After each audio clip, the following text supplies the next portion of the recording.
Promesse biblique du jour. Poursuivons avec des versets bibliques sur la mort, la souveraineté de Dieu sur la mort et Jésus-Christ qui a vaincu la mort en mourant à la croix par amour pour sauver les chrétiens de la colère de Dieu. Nous avons vu, la mort n'existait pas sans le péché. Elle est entrée dans le monde par le péché d'Adam, a régné depuis Adam, sera détruite après le retour de Jésus, n'existera plus aux cieux. La souveraineté de Dieu sur la mort, Dieu le Père. Dans 1 Samuel chapitre 2 verset 6, il est écrit « L'Éternel fait mourir et il fait vivre. Il fait descendre au séjour des morts et il en fait remonter. » Dans Job chapitre 14 versets 4 et 5, « Comment d'un être souillé sortira-t-il un homme pur? Il n'en peut sortir aucun. Si ses jours sont fixés, si tu as compté ses mois, si tu en as marqué le terme, qu'il ne saurait franchir. Près Dieu le Père, Dieu le Fils. » Dans Matthieu 11, versets 4 et 5, Jésus leur répondit « Allez, rapportez à Jean ce que vous entendez, ce que vous voyez. Les aveugles voient, les boiteux marchent, les lépreux sont purifiés, les sourds entendent, les morts ressuscitent, et la bonne nouvelle est annoncée aux pauvres. » Dans Apocalypse chapitre 1, verset 18, « Je suis le premier et le dernier et le vivant. J'étais mort, et voici, je suis vivant au siècle des siècles. Je tiens les clés de la mort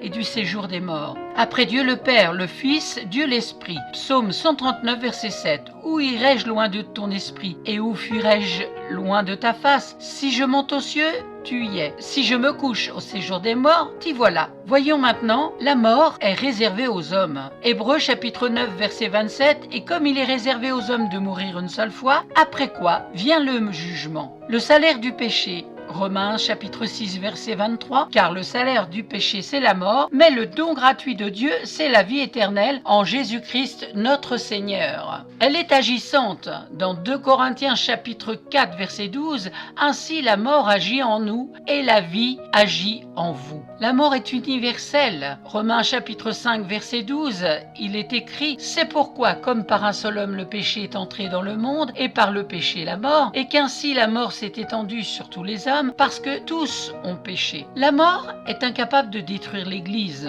Dans Matthieu chapitre 16 verset 18, il est écrit « Et moi je te dis que tu es Pierre, et que sur cette pierre je bâtirai mon Église, et que les portes du séjour des morts ne prévaudront point contre elle. » La mort est incapable de nous séparer de Christ. C'est dans Romains chapitre 8 verset 38 à 39. « Car j'ai l'assurance que ni la mort, ni la vie, ni les anges, ni les dominations, ni les choses présentes, ni les choses à venir, ni les puissances, ni la hauteur, ni la profondeur, ni aucune autre créature ne pourra nous séparer de l'amour de Dieu manifesté en Jésus-Christ notre Seigneur. » Merci pour votre attention. Merci d'avoir pris du temps pour écouter Promesse biblique aujourd'hui sur les versets bibliques sur la mort, sur la souveraineté de Dieu sur la mort et Jésus-Christ qui a vaincu la mort en mourant à la croix par amour pour sauver les chrétiens de la colère de Dieu. Soyez abondamment bénis et à très bientôt pour la suite.